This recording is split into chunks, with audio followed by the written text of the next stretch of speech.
Consumer goods के बाद अपनी बारी आती है कैपिटल गुड्स की, है ना। कैपिटल गुड्स को मैं एक्सप्लेन करने के पहले ही बोल दूं कि आपको लगेगा मैं कैपिटल गुड्स समझाऊंगी तो आपको लगेगा कि मैं अकाउंटेंसी में मैं आपको फिक्स्ड असेट्स एक्सप्लेन कर रही हूँ, है ना। फिर से इतनी हिंट बहुत है बच्चों को, यदि जिन्होंने 11th का अकाउंट्स अच्छे से पढ़ा है, कि जब मैं आपको कैपिटल गुड्स एक्सप्लेन करूँगी तो आपको लगेगा कि मैं अकाउंटेंसी में फिक्स्ड असेट्स एक्सप्लेन कर रही हूँ। बिल्कुल सेम है कैपिटल गुड्स। और जिन्होंने फर्स्ट चैप्टर एनपीओ पढ़ा होगा उसमें भी मैंने आपको कैपिटल गुड्स जो है वो एक्सप्लेन करे थे। देखो, capital goods are fixed assets, है ना। Capital goods are fixed assets of the producers. Plant and machinery are the example of capital goods. फिर से सुन लो, capital goods are fixed assets of the producers, plant and machinery are the examples of capital goods. These goods are used by the producers. These goods are used by the producer either for the replacement of the capital stock or for addition to the capital stock. ये देखो arrow as fixed assets. फिर से देख लो, these goods are used by the producers.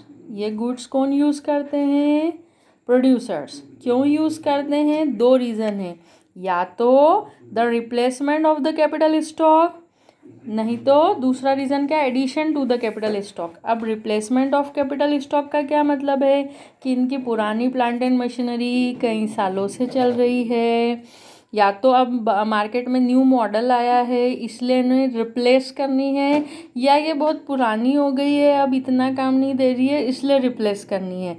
तो क्या first point क्या है? The replacement of the capital stock or addition to the capital stock, कि पुरानी तो हैं ही हैं, हम हमारा प्रोडक्शन इंक्रीज कर रहे हैं इसलिए हम अपने कैपिटल स्टॉक को, कैपिटल स्टॉक मतलब stock of fixed assets.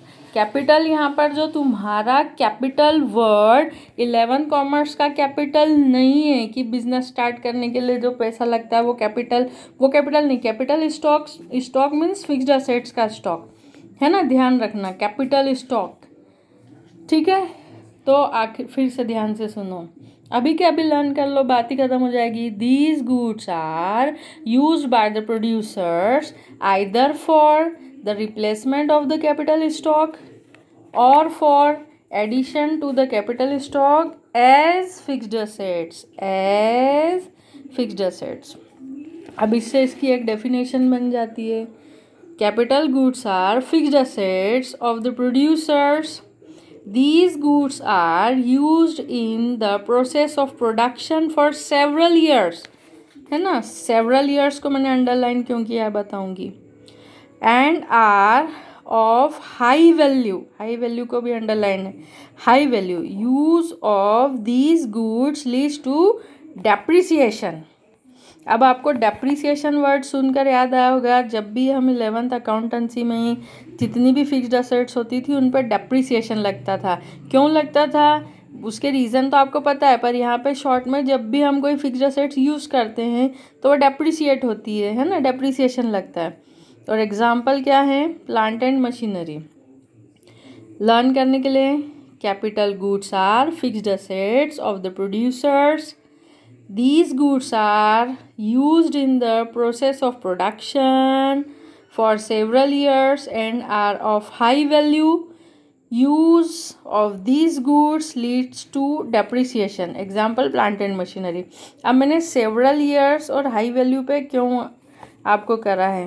several years मतलब कई लगातार सालों तक वो चलते हैं fixed assets, plant and machinery. और सेकंड पॉइंट जो है आपका हाई वैल्यू, क्योंकि इनकी वैल्यू हाई होती है। अब यहाँ पर मैं आपको बोलूँगी कि आप ये दोनों पॉइंट लेना है हमको, सेवरल ईयर्स भी और हाई वैल्यू। क्योंकि सेवरल ईयर्स में क्या होता है कि आप देखना यहाँ पे ध्यान से, मैंने एक नोट दिया है, हमेशा के लिए याद रखना, क्योंकि ये 1 मार्क का ऑब्जेक्टिव बनकर आ सकता है। नोट ध्यान से सुनना, nuts and bolts are used for several years but these are not capital goods. जो नट बोल्ट्स लगते हैं वो भी कई साल चलते हैं। आप लोगों के पास बाइक यदि घर पे हो, बाइक हो, स्कूटर हो, कुछ भी हो 8-10 साल पुराना, उसमें नट बोल्ट्स हैं कई साल से लगे हुए हैं, है ना। और भी बहुत सारे एग्जाम्पल हैं। तो वो नट बोल्ट्स जो हैं कई साल चलते हैं, लेकिन वो कैपिटल गुड्स नहीं होते। क्यों नहीं होते? Because these are low value. Nut bolts की जो वैल्यू होती है वो लो होती है। फिर मैं 11th का आपको एक मटेरियलिटी कंसेप्ट याद दिलाती हूँ। मैं आपको कहती थी ना कि कैलकुलेटर, पेन, पेंसिल, ये स्टेशनरी, ये सब एक्सपेंस में आते थे, क्योंकि इनकी जो वैल्यू है ये बहुत कम है, इसलिए इसे फिक्स्ड असेट्स में लेते। भले एक कैलकुलेटर 5 साल से चल रहा है, पर उस कैलकुलेटर को हम फिक्स्ड असेट्स में नहीं डाल दे, नहीं उस पर डेप्रिसिएशन लगा सकते। तो जैसे वहाँ पर कैलकुलेटर का एग्जाम्पल 11 में सिखाया था, यहाँ पे आप देखो नट बोल्ट, ये 1 मार्क का कहीं से भी घुमा फिरा के आ सकते कि नट बोल्ट्स जो कैपिटल गुड्स है क्या? तो नट बोल्ट कैपिटल गुड्स नहीं है। दोनों इसमें दोनों चीज़ होनी चाहिए कि ये कई साल तक भी चले और उनकी वैल्यू भी हाई हो। नट बोल्ट क्यों नहीं है कैपिटल गुड्स? क्योंकि उसकी वैल्यू, नट बोल्ट्स की वैल्यू हाई नहीं होती है ना। तो ये आपका अभी के अभी कैपिटल गुड्स लर्न कर लो। क्या है capital goods? Capital goods are fixed assets of the producers, है ना, जो उसके प्रोडक्शन के लिए काम आती है। और ये क्यों परचेस करता है? या तो इसकी पुरानी कुछ रिप्लेस करने के लिए या नया एडिशन, है ना। ठीक है, ओके।